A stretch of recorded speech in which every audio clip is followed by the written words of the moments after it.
So, Steve, there's a couple things we clearly have to deal with pretty quickly. So I'm thinking that maybe tomorrow we have to cancel everything we have on there, and Friday. What we have on there is the Code of Ethics, which clearly doesn't need to be, we would like to do that, but it isn't immediate. The OPR vote discussion about with the NDs, but that can wait for a week. The ethics code does have a budgetary impact. It has the staff member. Actually, no, that's not the case. No, that's in the 135. We have the smaller bill, 135, that's coming up tomorrow, which has a new position, half-time position, but they don't require funding. They have money already. That's right. Thank you. Yeah. You're welcome. Right. So is there no money implication in the Code of Ethics? I don't Well, there believe so. might be, but it isn't, we're not even going to get it passed this year. Yeah, Yeah, we this can do isn't it a next year bill. anyway. This Right. isn't the bill. Yeah, we Right. don't even, yeah. Right. Got it. So what I would suggest maybe tomorrow is that at 1:30 we hear from, I guess it would be VSEA and whoever on the Pay Act. And at 2:30 we ask Deb DeMoore to come and talk to us about contracting. Yep. And then at 3:30, 4:30 and 4 o'clock and 4:30, we, and I know that this didn't come from Steve, but we interview the 3 appointees to the Cannabis Control Board, because we've got to get that set up. Yeah. Sure. And then on Friday, we look at specific monies for appropriations that we want to send to them, and we start the retirement conversation, In the the pension, yeah. pension conversation. Yeah. If we can get a sense of the money that the House, if we can get that so that we can pre-bake that a bit, that would be great. Pre-bake, which one? The pension money. Well, I wasn't even talking about the money. Oh. I'm talking about the bill that they are Right. apparently going to Just- send us. Whatever the money piece is, if we're being expected to put it into the, oh, well, you're right, the whole thing. No, he suggested that we have to, He's- we might have to put the whole thing into Right. the appropriations bill. Because I have been thinking about this, and I've had tons and tons of emails about what they're setting up for the task force over the summer is Yeah. very unevenly balanced. We've been And- out, yeah, we've been getting the same emails, I think. I think they're stock emails. Well, no, I'm getting individual emails. They're very personalized. I've gotten a bunch too. Mine, many of mine are exactly the same, and many are individualized. You're right. It's both. It's a combination. It sort of Yeah. depends on actually it sort of depends on where they're coming from. But it is an issue whether they're stock emails or not. It does look very imbalanced. And I don't know what they've done around the governance, how they've set that up. But so I don't even know what that issue is. But so, I think it's a similar, part of it is a similar issue as to who's going to serve on the oversight committees or whatever they're called, the pension review boards. Right. I So want to make let's, sure that there's good representation on those. right. Let's do that Friday then. okay. So Gail, do you unfortunately want to cancel Thursday and Friday? Brian has his hand up, Jeanette. Yeah, Brian. Thank you, Allison, and thank you, Madam Chair. I don't know whether it would make any sense, since I feel like you do, Madam Chair, that this whole rush to get any sort of recommendation for the Appropriations Committee, it just sort of like happened like an hour ago, and the light went on and I went, oh, wow, if they're really going to vote that out Tuesday, there isn't a lot of time left to have any input. So I might suggest, and I'll be glad to talk to Senator Westman, who sits on the committee. Senator Starr does, but maybe if you wanted to reach out to Senator Kitchell, just to say, by the way, normally we have a little bit more time to sort of collect our thoughts and give you input. If that's not possible, what would you suggest that we do? Yeah, and I think we do. I think that we've asked Jack Anderson, and we can make sure that we get his thing. I can send a thing out. I haven't checked to see if he sent it to us yet. But he was going to send, he had a breakdown, and Drew Hazelton had a breakdown. And we had conversations yesterday about possibly asking for the community justice centers to get some funding to have community conversations. Yeah. And so I think we can put together some things, and then put together some kind of a statement about only allocating this year what is really important to do this year, and to put the rest of it to come back in January. Does that make sense? Yeah, it does. I'm wondering whether judiciary, or in Senator Rahm and Clarkson's case, economic development, have spoken with appropriations directly about anything there. Senator Polina and I are lucky because Bobby is on the committee, and he would take the concerns of the agriculture committee, personally and kind of do it. But have you? Yes. You already have. Well, how did we're- it get by us? I don't understand how this got by us. Well, we're- Becca is on appropriations, so she's there. Ah, Judiciary has 3 members on appropriations. including the vice chair, if I'm not mistaken. Alice, So, yeah. yes, to answer you, Brian, we have appreciated the fact that we have changed our schedule to accommodate understanding the ARPA money and its impact on housing, on economic development, on our buckets. So, and we're racing to try and figure out what we're going to be including. Okay. But that it will be finalized by Tuesday is hard to imagine. Well, I just have this is nothing to do with this committee necessarily, but how are you looking at housing? I am really concerned again that about how we're looking at housing and what's going to be eligible and how we're using that money. For example, one of the things that Mark Anderson brought up to me when, I am concerned about the public housing authorities, and I think that they are not particularly part of this conversation. And one of the things that Mark Anderson brought up to me when we were talking the other day, just having coffee, is that they transport children for DCF. They do a lot of transporting of children and of mental health patients, but particularly of children. And oftentimes there'll be a child that needs to be transported, but they can't be transported right now.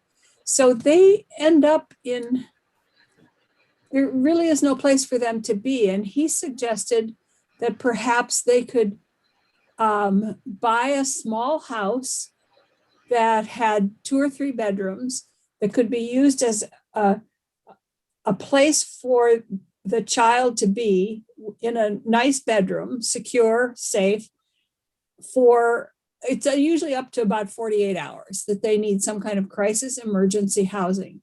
But there is nothing right now for them. So do they sit in the police station or the sheriff's office or the hospital or in some hallway someplace? There's no place now. So those are the kinds of things that I think we need to be more creative about with our housing money. And I'm afraid that we're not looking at those kinds of issues. So that's just my housing spiel. Well, it's an interesting question that we should be chatting about in some of our joint jurisdiction areas. That's health and welfare, judiciary, and economic development and housing.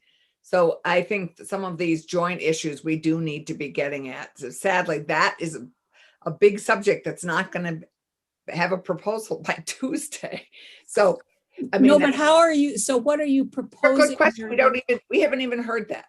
So, that's the first time I've heard that issue. I know that isn't what I meant. What I meant was, how are you, be so specific? And that's a question for this committee too. How are you being specific about how the housing money should be spent without having lots of input from all those other areas? Or are you just saying, this is the money and then we'll figure out the details and the qualifications and stuff later? That's, I guess it's a general question for.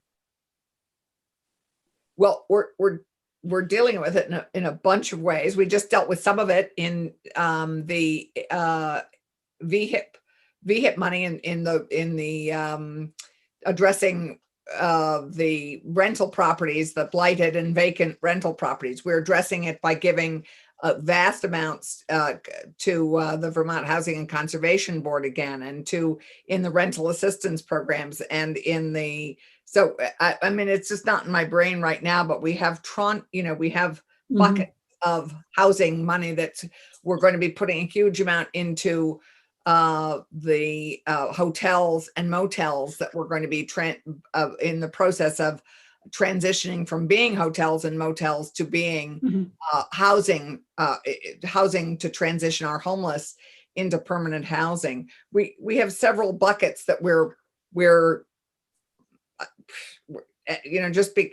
that we're delegating those to. I mean, Casey, you want to add anything while I'm trying to wrap my brain around where we're? Yeah, I mean, you did a great job, and I think where my mind went was the transitional housing bucket, that there is a bucket of money for that kind of temporary government overseen or nonprofit overseen housing that would make sense. I mean, there's like, when it comes to children, there's, an interesting intersection with education of like, there are schools where they've, tried to purchase housing near the school for kids who become temporarily homeless. So, a need for like emergency housing for families and children.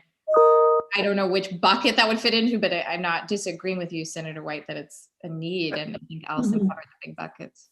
Yeah, but we're addressing it all, and but it is a rush to get it done by Tuesday. There's no question for the budget. So we're all a little breathless in terms of the appropriating piece. And so in many ways, if we're determined to adjourn on May 15th, we are going to have to do less. And what's frustrating is that the guidance is coming out for all of this, for our state discretionary spending. The guidance is all going to be coming out the beginning of May. And I think, quite honestly, I think our constituents are going to be wanting us to be appropriating that money to get it going and infused into the economy, solving problems.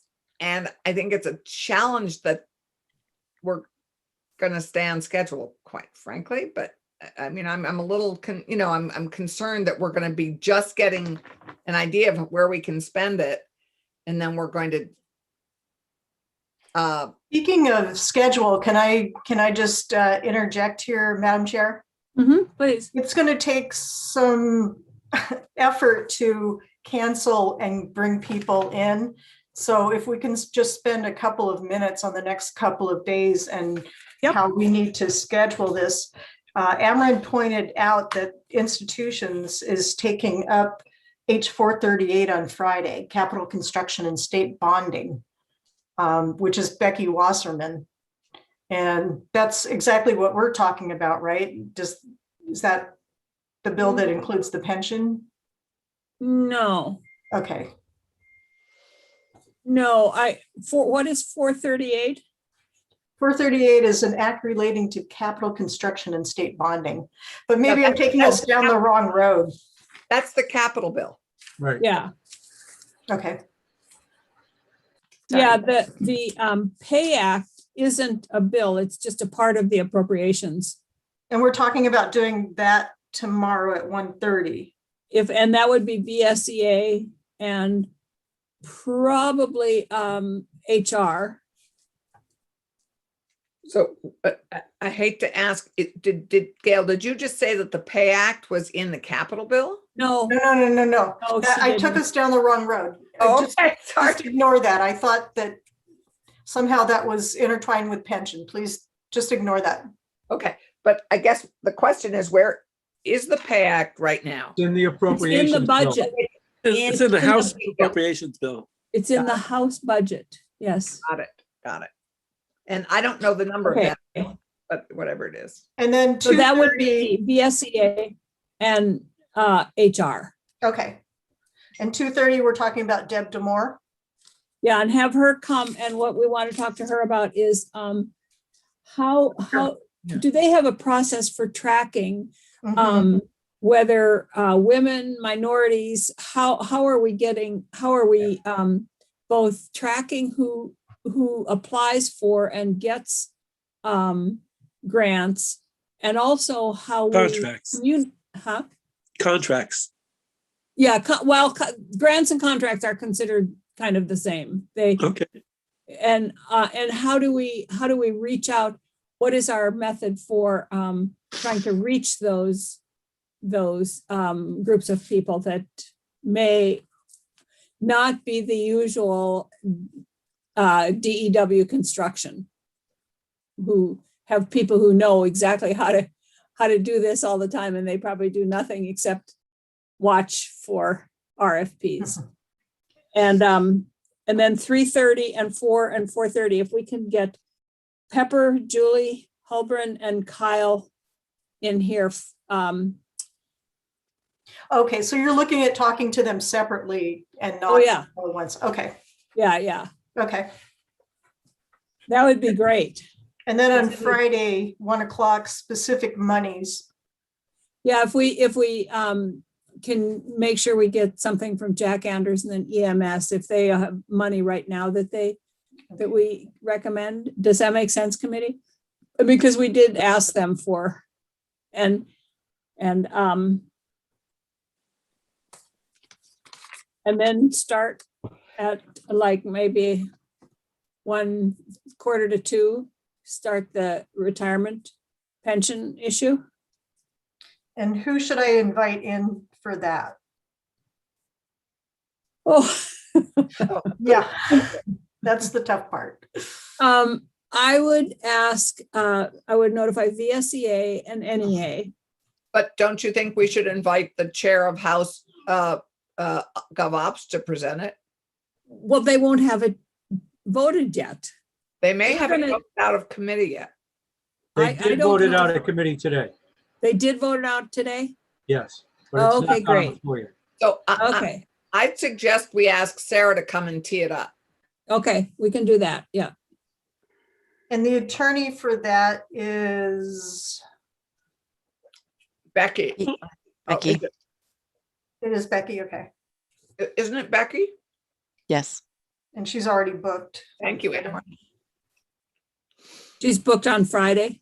Yeah, actually, she may be free by the time we get to this. I'll check with her. Yeah, and I think it's, that we probably won't have any recommendations for changes yet at that point. Sure. So it's more important that we hear from Representative Copeland Hanses and VSEA and NEA, and we should invite the treasurer Yes. and HR, Okay. Yep. and who else? Those are a good start. Okay. There was somebody that I had thought of that, Teachers, BSEA, and Mike O'Neill, maybe? oh yeah, because he's VTA.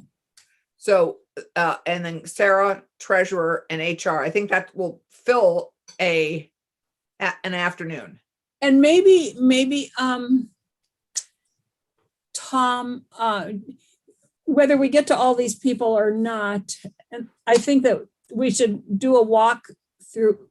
There's really two parts here. One is the governance part of it, and the other is the task force for the benefits.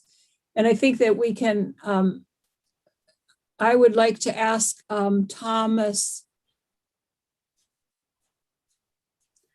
Golonsky, is that his name, who is the chair of VPIC? Oh, right. Yes. I'm punting his name, but we can find it easily. VPIC, VPIC. Vermont Pension Investment Committee. Okay. Golonka, Thomas Golonka, Golonka. Okay. Didn't you rent the house from him? Me? Yeah, No. okay. It sounds familiar, like the people who, that really nice house that you stayed in for a while. Oh, Gear Lane. Oh, okay. Similar. Yeah. That's confusing. He's Thomas Golonka at partner.vermont.gov. Okay. Yeah, he was one of the city councilmen. Maybe Oh, that's why the name's familiar to you, Anthony. Right. and so was our landlord, a city councilman. So maybe Oh, that's, okay. yeah. So Maybe very it's the same good, guy. Anthony, good memory. Yeah, I still got it. We can tell. We can tell. Thank So- you.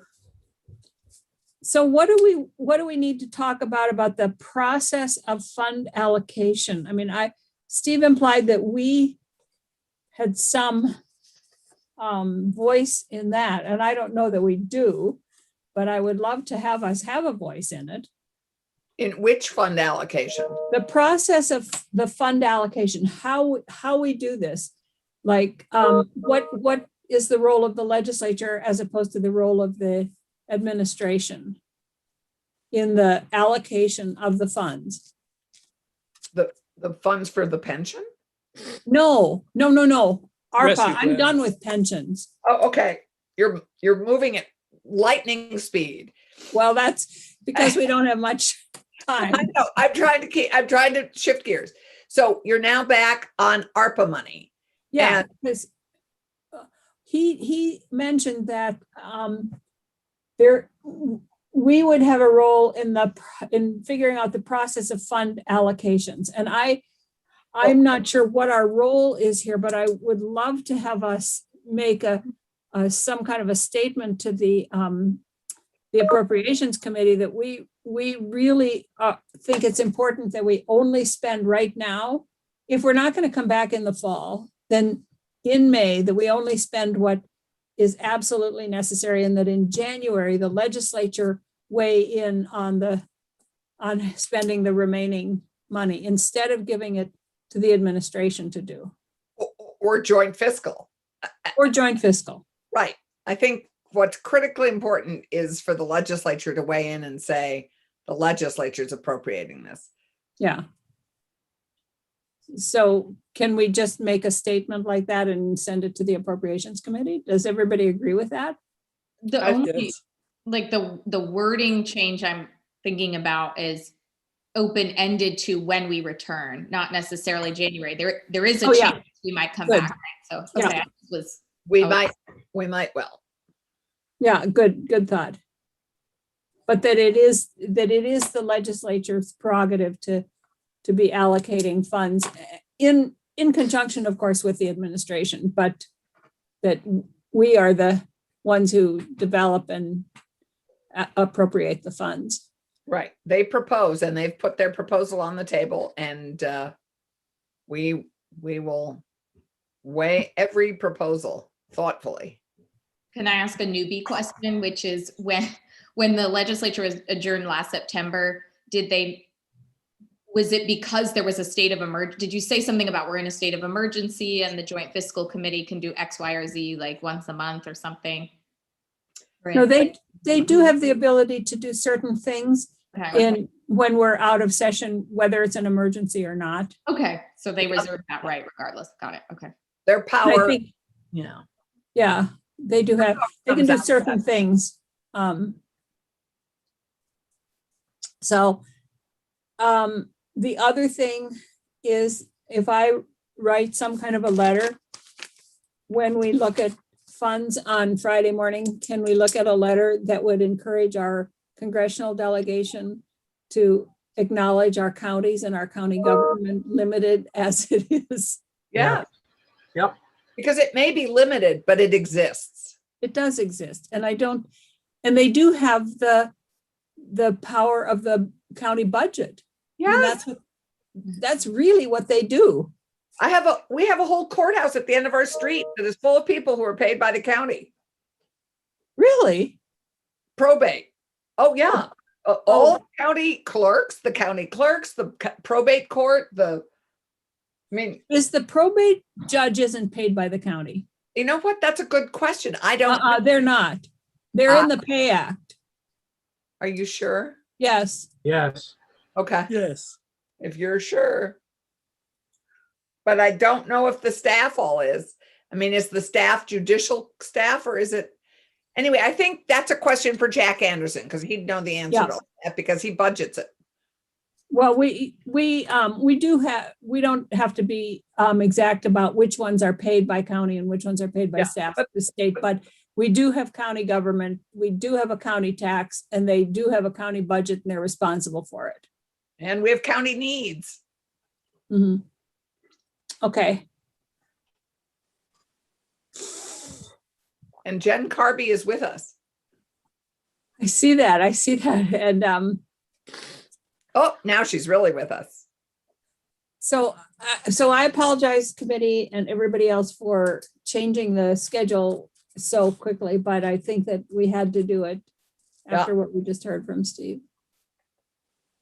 Yep, And if you but- think of other things that we should be asking, that we should be putting in there in terms of budget requests, we talked to EMS, the county, and OPR, the OPR positions.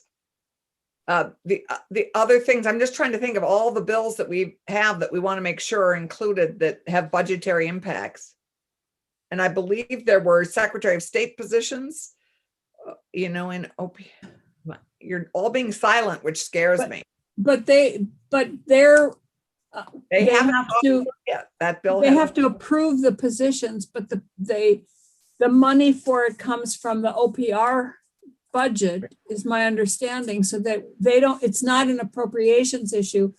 And I believe that what will happen is those position approvals won't be in the budget, but they'll take up the OPR bill when we pass it. And they'll look at those positions then. I don't think it's in the budget. No, but you're right. They have to allocate the positions. Right, but I don't think they do that in the appropriations bill. I think they. I'd check. Because most positions are allocated, have an appropriation. So this may be just positions, but my guess is that's in the big bill. I may be wrong, but I'll we should check. check. I will check and see. And what our other bills have monetary implications? There are, Anthony addressed the Ethics Commission.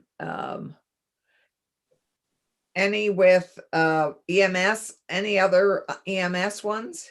Well, he's sending us a list of what needs they think would be able to be met right now. So we'll put that in there. It's not positions, but Yeah, I'm just trying to go back and look. Okay. Anyway, Jen, okay. we'll look. See, Jen's got, So I believe today is Wednesday. yeah, it is. Okay. All right. It's Wednesday, the 14th. Okay, so let's move on to Jen here. And Jen, do you have a sense of how long your walkthrough will be? It's 249 pages long. I know, but some of them are pretty I'm just asking. I have a meeting at 4:30 with the pro tem. Yep, we do. So Jennifer Carby, Legislative Counsel, nice to be here. It is a very long bill. I was not planning on walking through the whole thing. Usually we sort of talk conceptually about what the technical corrections bill is. I have for you a 21-page summary, section by section summary of the 294, I think, page bill. Oh, thank you. Yes, I So- I have to tell you, Jen, reporting these on the floor is very much fun because you can start off by saying, I can go through this section by section, Exactly. or I can, and you see everybody go, oh. I was in fact trying to give some tips to the House reporter who was it was his first time reporting the tech corrections bill, but I've seen it reported for years. And I said, it usually goes something like this. You start with a joke about walking through the whole bill, and then, so yes, I Okay. think it is expected. You get a gold star for the longest bill we're looking at yet. Well, and so let me give you a little background. Most of you have been through the tech corrections bill process before, I think, but this is part of our annual process through our statutory revision work to clean up the Vermont statutes before they are before the supplements are issued, so that we can fix anything that is problematic, but also to try to really update and clean up the 4 volumes that are going to be republished in their entirety later this year, so that we can have them as clean as possible, as good as possible, before they are the hardbound green book is replaced. So you'll Which see that ones are they are now I'm going to forget what they are. They are one of the volumes of 24 Appendix. Let me just open up. Somehow I don't have the document open. Yes, I do. All right, so we have 19 and 20, 24 Appendix Part 2, I believe, 32, so that's taxes, and 33 Human Services. Yeah, Why? No, one of them is a 2-title volume. 19 and 20 share a book, because neither of them is all that long. Oh, really? Huh. Mhm. So you'll see that a lot of the sections in this year's tech corrections bill are focused on titles 19, 20, and 33. Some people did not have enough time with the length of the session last year to really do the deep dive to identify all of the issues, or are doing so in I think it may be in a different bill. But we keep track, we have a shared document in the Office of Legislative Counsel. The attorneys all add what we call candidates for technical corrections throughout the year as they identify things. And the criteria is pretty strict for what makes it into the technical corrections bill. It has to be entirely non-substantive, really nothing that anybody could object to because it's fixing an error or it's having the language conform to the statutory style, fixing cross references, correcting grammar, updating legalese to try to make the statutes more understandable and more readable. So you'll see that there's a lot of getting rid of, my favorite, I think, is here and before, which is a terrible way to do a cross reference because nobody knows exactly what you're referring to. And in this day and age, when a lot of people are looking at the statutes online, even things like above and below do not provide a lot of, they weren't really exact in the past, but they don't provide a lot of guidance for someone on what they're referring to. So that's what the kinds of things that we are looking for. And so I have used kind of general descriptors in the section by section to tell you kind of the why, correcting the grammar. In a number of places, we're trying to replace gendered language with non-gendered language. So the statutes lag very far behind and still in some cases just have he and not he or she. So for a long time, we've been trying to add the or she, but now we're really looking where we can to take gender out entirely and say, the commissioner shall in the commissioner's discretion rather than the commissioner shall in his or her discretion, so that the statutes are more inclusive. We also correct references to the Vermont Administrative Procedures Act. So sometimes statutes will talk about promulgating and regulations. Those are not terms that apply under the Vermont APA. We adopt rules in Vermont. So promulgate is appropriate in the federal regulation context, and also the judiciary promulgates their rules. But for the executive branch rules, they should all be referencing adoption and rules, not regulations. Oh, that's too bad. I love that word. What, regulation or promulgate? No, promulgate. Promulgate. Yeah, it Great. really just means like to publish or announce, and there's more to it than that. So in our APA. So My new favorite word is columbarium. yeah. There's a good one. You saw that Secretary Bloomer was better today when he. Only a bit. So that's really it. That's what the bill is doing. It's trying to fix all of these things.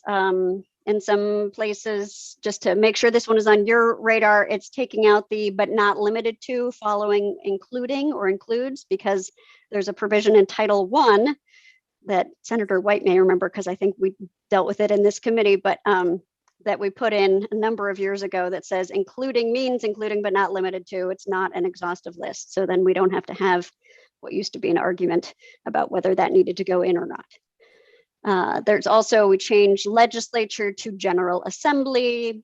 So all kinds of things, looking for consistency, really trying to focus on making the statutes feel a bit more like they're written in the same voice. Even though I think everyone in Leg Council has a slightly different writing style, we're aiming for as much consistency and conformity to the drafting manual as possible. So, so that's what I got. I like I'm how, happy to answer your questions. I like how many sections have eliminates legalese. Yes, there is a lot of legalese, and there are a number of sections that were deleted. So you'll see both in the bill and on pages 8 and 9 goes through about 10 sections were deleted in House GovOps. That's because I had some questions after the bill was introduced, after I'd put together language from various attorneys about whether some sections might be more substantive than we should be getting into in the tech corrections bill. And then it turned out they were also being taken up in another House committee in the context of a different bill. So they were deleted from this one and put into something where there could be specific testimony on those topics. Well, So Jen, do you want to give the report on the floor? I do not. I love the fact that it has 372 sections. Yes, I thought I was noticing as I was looking through this section by section today that in fact the bill is H 366 and it has even more sections than its bill number. It has more sections than its number. So, but I'd be happy to work with whoever is going to be reporting the bill to prepare for the floor. So does anybody, I have to admit, I have not read it yet. So, but I implicitly trust our legislative council members to tell me if there were any substantive changes in here. Thank you. We appreciate your confidence. We try very hard not to, and I followed up with attorneys, where I saw in some cases it was, as I mentioned, not until after the bill had been introduced because it was sort of a mad dash at the end. But just to say, hey, what is this doing? And is that substantive? And explain to me why it's not. So that I felt like I could tell you that it was not substantive. It has been, I know that at least a couple of members on the House side read through the whole thing because they had specific questions or thought that we had perhaps made an error. And in a couple of cases, we had made scrivener's errors that the House Clerk's office was kind enough to fix for us. In one case, just due to spell check, which auto-corrected something to what we were trying to correct it to. So it looked like the same. It looked like willful was correctly spelled twice. But in fact, one of them had been incorrect. And then I think there are some in the administration or otherwise who also look through for the sections affecting their areas. And I had run my whole, all of the Title 33 stuff by some folks in the Agency of Human Services just to say, here's what we're doing. Make noise if something strikes you as wrong. And there were at least a couple of places where I had reached out to them while drafting it and said, making some corrections here, doing some updates. Is this reference still accurate? And in one of the cases, we identified something that was not accurate, but in order to address it would require some substantive changes to the policy. So they'll look at proposing that for something else to really reflect what's going on now. This is not the place for that. Is 24, is that the charters? 24 is municipal law, 24 appendix is the charters. The charters. So when I'm just curious here, because I must admit that I don't read 24, the appendix about the charters, but when you put them in there, do you put in the charter itself or do you put in the bill that modified the charter?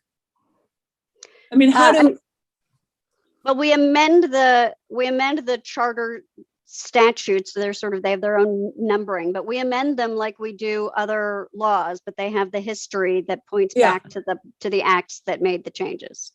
but so if I went to look in the appendix and look up the charter for the town of Rutland, I would see the charter as it exists, not the statutes that changed it over the years.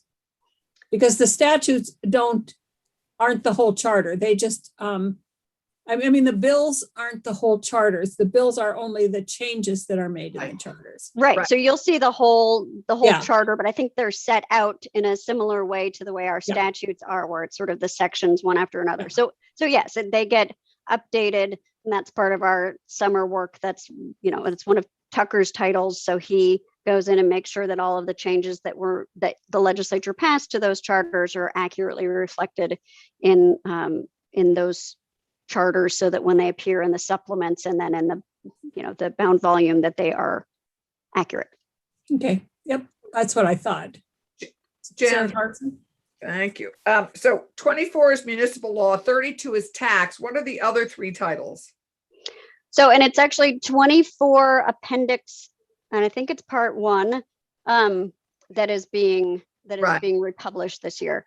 So 19 is motor vehicles. I'm just going to actually pull these up. Oh, I'm sorry. 19 is highways. I got it wrong. 19 is highways. 20 is internal security and public safety. The 24 appendix is municipal charters, and it's broken into 2 books. So it's one of the 2 books. I think it's the first one that's being republished. We do have that in writing somewhere. And then 32 is taxation and finance, and 33 is human services. And highways has its own book? Well, it shares a book with internal security and public safety. So that's the one, 19 and 20. That's a single volume with 2 titles in it. So some titles are so long that they get split into more than one book, more than one volume. And some titles are so small that they share with others, although we have fewer of those than we used to. And then we have the first volume, of course. Yes, which is 1 through 3. So we have one book that's 1 through 3, and then one book that's 4 through 7, and then 8 gets split into 2 books. This is the size of 1 because it has the historical documents, the constitutions, Right. and then general provisions, legislature, and executive. They're all in one volume, and it is impossible to use because it's so fat. Yes, and when you get to a certain number of pages, the publisher says, "Hey, maybe we can break this into," or we say, "Can we break this up?" Ah, At a certain point, you start to exceed the capacity of the binding. So LexisNexis, do you work with somebody closely at LexisNexis? Yeah. Or at Matthew Exactly. Bender? No, I mean, right. I think it does business as LexisNexis. We deal with them as LexisNexis. so I'm just going to make a comment here about the Title 24, the appendixes. 2 years ago, I believe it was, Tucker spent, I don't know how many hours going through every charter and making them gender neutral, all the charters, and without the knowledge of any of the towns that he was doing this. I mean, he didn't take it on himself. He was directed to do it by a bill drafter or a bill sponsor. And it never went anywhere. It passed the House, but we didn't do anything with it. But it's done by Jen's work automatically. No, not in the charters.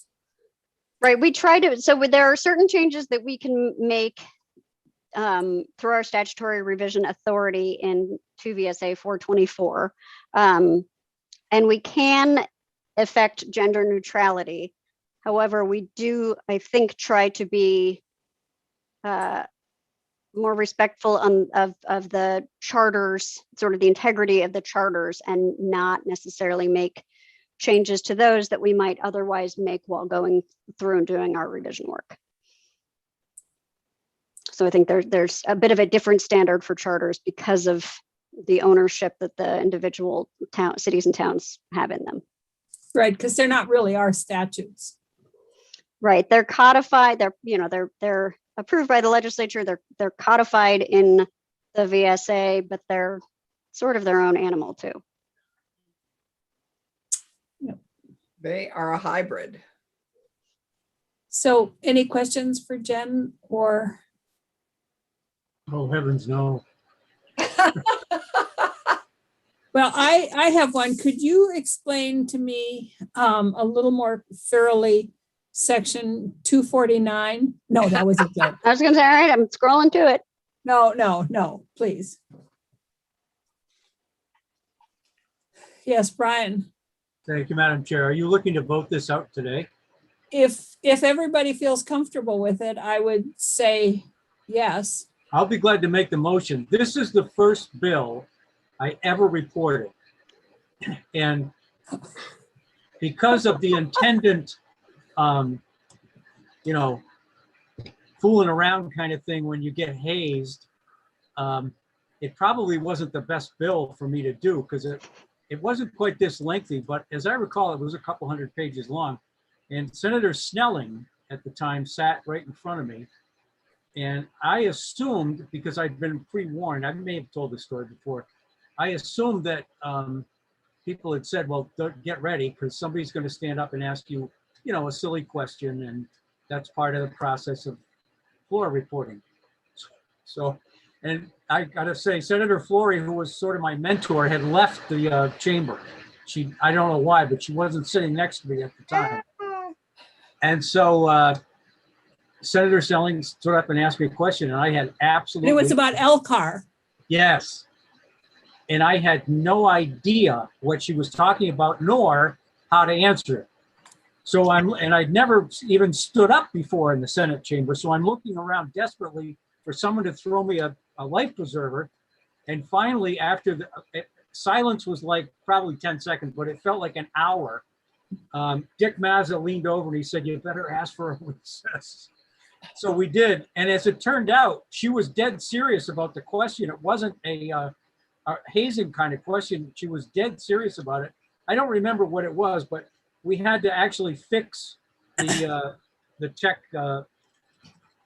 bill that year. So She anyway. actually felt, I think, that it was taking power away from Elcar. It was about, anyway, that was never the intent, and it really was a technical correction, but yeah, Anyway. it was Well, it was. pretty So, embarrassing. It's sort of like I'm allergic to this bill, and I don't want to report it, but I'll be glad to move that we vote it out. It's really not that bad a bill in most cases, but it just, boy, that was an awful day for me. Well, it changes my vote to know that Senator Collmore isn't willing to report it. Oh, I'm kidding, but I feel like you take one for the team all the time. All right, Well- so I will you move moving? that we vote. I'm sorry. Go ahead, Allison. No, I was just saying, are you ready? Are you moving it? Yeah. Yes, I will move that the committee vote out H 366 as it came over from the House with no amendments.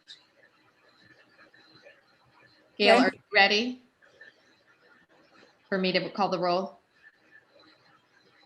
I think so. Yeah, I'm not going to get to the ROA for a little while.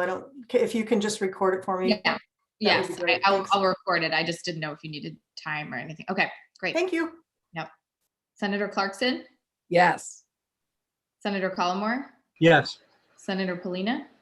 you're That's- muted. Yes. Oh, okay. Oh, yeah, he is muted. Sorry about that. Yes. Okay, myself, Senator Rom, yes. Senator White. Yes. Okay, and the committee has passed H 366 without amendment on a vote of 500. Jen, thank you. Thank you. I know it's a huge amount of work. And so, for us to, thank you for that work. You're Yeah. very welcome. And every year I'm surprised. You'd think I would stop being surprised. Every year I'm surprised at how much work it is. It takes you a lot of the summer, a lot of the fall. I mean, it's a big. Right. bill. In this case, I couldn't start it until sometime in January because Oh, people right. were, because the session had gone so long and then we had to compress our statutory revision work into a very short time period. So it was a little tense, but yes, I Right. made it. And I Well, think hopefully this year. when this passes. Well, it is satisfying to see it, to get all the corrections in. It was just, I think, last year that I started trying to load up the tech corrections bill with the changes for the replacement volumes so that because in the past, we would identify all of these issues while working on the replacement volumes and then put them in the tech corrections bill for the next year. And so then you'd have a new green book with a big supplement the very next year. And that seemed Oh, counterproductive. So that's why we're trying to front load the work so that the changes can be made for the new green book. Got that it. makes sense. So, well, thank you all. Thank you. Thanks. Thank you. It's lovely to have you in GovOps. Yes, thank you. I think it's maybe my first time. I think I've watched, but maybe not visited. So I may be back.